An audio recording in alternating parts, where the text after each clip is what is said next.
افغان حکومت نن ورځ طالبانو ته خپل خبرداری ورکړ. آیا رښتیا هم طالبان د سولې مخالف دي؟ که د سولې فرصت له لاسه ورکړی شي نو پړه به یې پر چا وي؟ دلته راسره دغه ټول معلومات کتلی شئ. درنو لیدونکو السلام علیکم. طالبانو ته د افغان حکومت خبرداری: که د سولې فرصت له لاسه ورکړئ نو تاسو پړ یاست. د افغانستان د ملي امنیت شورا دفتر طالبانو ته خبرداری ورکړ که د سولې په برخه کې رامنځته شوی فرصت له لاسه ورکړي نو پړه به یې د دوی پر غاړه وي.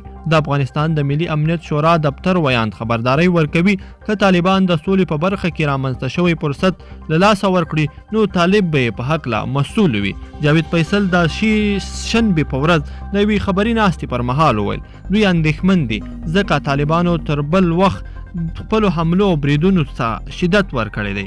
ښاغلی فیصل وایي طالبانو امریکا سره د هوکړې خلاف له هغه مهاله تر اوسه نږدې 3000 ترهګریز فعالیتونه او حملې کړي دي چې ګڼو ملکیانو ته پکې مرګ ژوبله اوښتې ده. هغه وویل دغه 2804 تروریستي تحرکات چې وسلوالو طالبانو په تېرو 50 ورځو کې درلودل دا د دوی او امریکا ترمنځ له تړون څخه سرغړونه ده.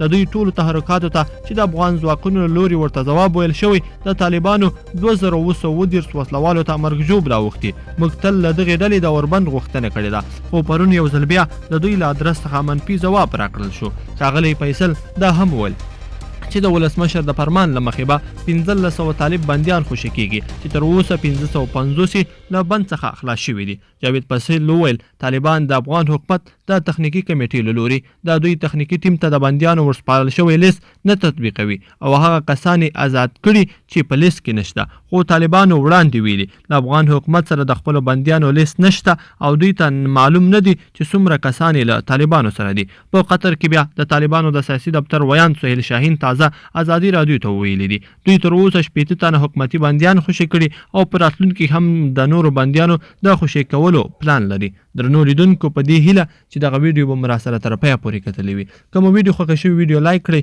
او زموږ چینل هم ضرور د سره سبسکرایب کړئ. تر بلې ویډیو پورې د لوی الله پامان.